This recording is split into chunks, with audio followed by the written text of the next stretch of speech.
النهاردة هنعمل مع بعض جلسة الأكسجينو.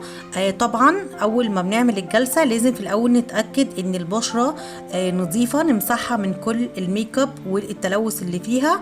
بعد كده هنبتدي نحط الجل اللي احنا بنشتغل بيه في الجهاز، وبنعمل تدليج للبشرة علشان الجلسة دي بتكون جلسة داخلية، بنشتغل على الطبقات الداخلية للبشرة مش الخارجية لأنها جلسة علاج.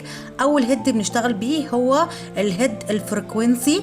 الهيد ده بيشتغل بدرجة حرارة معينة، بيعمل على تنشيط الدورة الدموية للبشرة وبيحفز الكولاجين، بيخلي الكولاجين يشتغل من أول وجديد.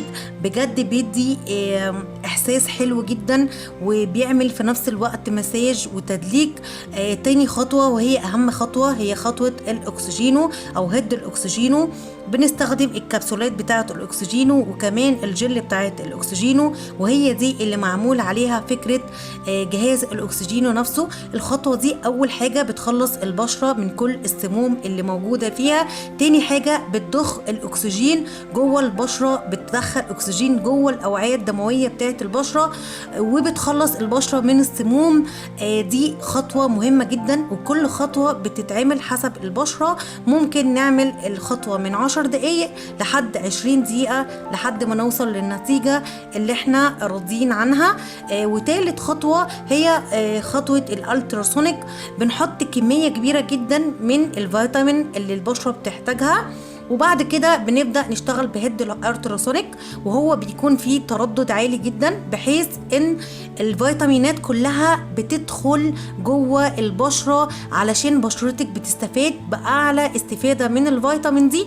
وطبعا كل بشرة بنحط لها فيتامين مناسب حسب اللي هي محتاجاه. في فيتامينات للنضارة، في فيتامين الهيالورونيك اسيد للترطيب، وفي فيتامين سي. زي ما قلت لكم يا بنات، كل بشرة بتختلف عن البشرة اللي بعدها. بنبدأ نعمل التدليك في صورة دائرية علشان الفيتامينات تتشرب البشرة. وفي اخر الجلسة خالص بنستخدم جهاز الليزر لقفل المسام، لان زي ما قلت لكم الجلسة دي بتكون زي جلسة التنظيف العميق. بصوا بقى الفيديو وبصوا الصورة بعد الجلسة الوش بقى عامل ازاي. الوش دلوقتي بقى تحفة، نو فلتر نو ميك اب. من النهاردة احنا مش محتاجين فلتر، وشنا نفسه هو اللي هيكون فلتر.